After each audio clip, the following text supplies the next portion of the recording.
agradecer a presença de todos vocês. Tem que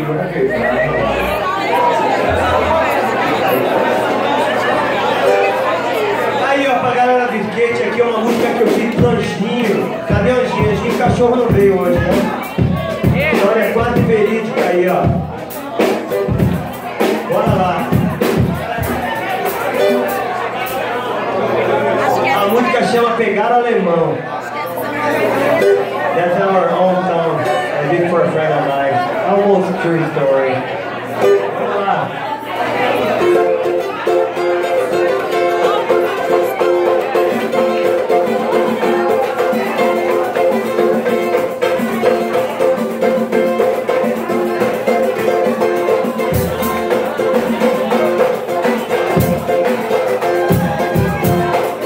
Pegaram o alemão lá na fronteira, só que o velho não levou sua carteira com pescar. Disseram que ele era mexicano, europeu, australiano e até do Nepal.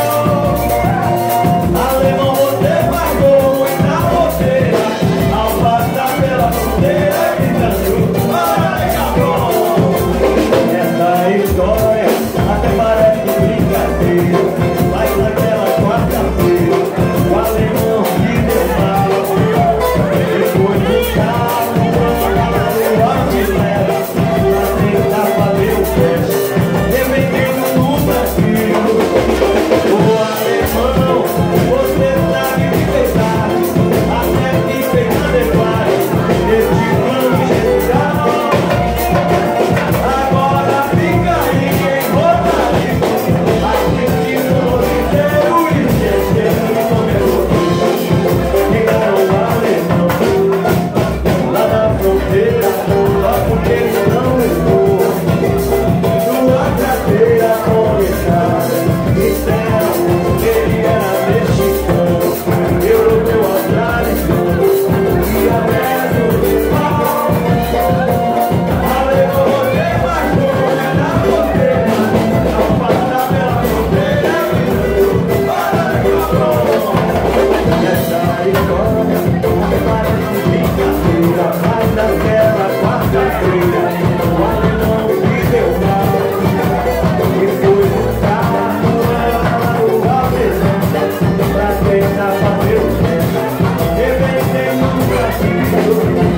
O alemão, você sabe que pesar, até que pegar é fácil, esse plano genial. E agora fica aí quem gostaria, assistindo o mundo inteiro e esquecendo o meu Deus. Assistindo o mundo inteiro e esquecendo o meu Deus. Assistindo o mundo inteiro e esquecendo o meu Deus.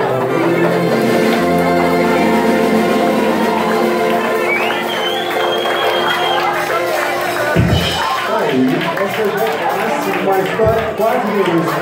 A música é 14 minutos.